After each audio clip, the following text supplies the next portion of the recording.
Now, Senator Tom Cotton tonight is calling for the National Guard to be sent home and out of Washington, writing, quote, I sit on the Intelligence Committee, but I'm aware of no specific credible threat reporting as distinguished from aspirational, uncoordinated bluster on the Internet that justifies this continued troop presence. And meanwhile, media malpractice is as obvious as ever. Newsweek, this week, they felt the necessity. They went back, they were caught with stealth editing a 2015 report about Senator Cotton's military service in an apparent desperate attempt to support a recent hit piece from Salon against Senator Cotton. Here to react to all of this is Senator Cotton. It's pretty predictable. The first, there's not one single good American that didn't watch in a post 9/11 world what happened at the Capitol without saying, how could this ever happen in this country? We can't have that happen. They knew hundreds of thousands of people were coming, and they knew also, apparently, investigators discovering all the signs that a lot of this was pre-planned. And that's according to the Washington Post, CNN, and court documents. Senator, how could this happen in a post 9/11 world? It was a bad failing, Sean, and that's why the heads of the Capitol Hill security forces have resigned, and they should have, and there may need to be more accountability for senior leaders. The brave officers of the Capitol Hill police did a great job that day, but they were under-equipped. They didn't have enough manpower. There wasn't enough preparation. My point today is that the force posture always needs to be geared towards the actual threat. There were specific threats about January 6th, and there was not anti-riot fencing. There were not enough officers on duty with the proper kinds of equipment. There's not enough National Guard with the proper equipment on standby.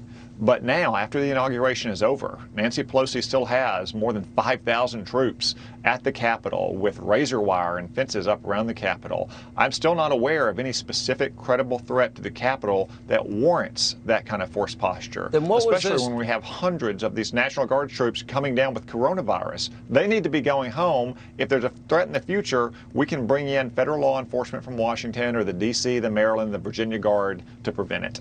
What was this DHS announced threat yesterday? Is that connected to this?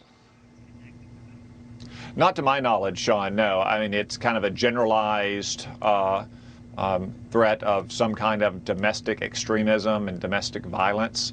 But it's not, to my knowledge, geared specifically towards the Capitol of the United States. Remember, this is the people's house. It should not be a fortress. It has to be guarded. It has to be guarded at critical moments, like on inaugurations or States of the Union or joint sessions when we welcome foreign heads of state.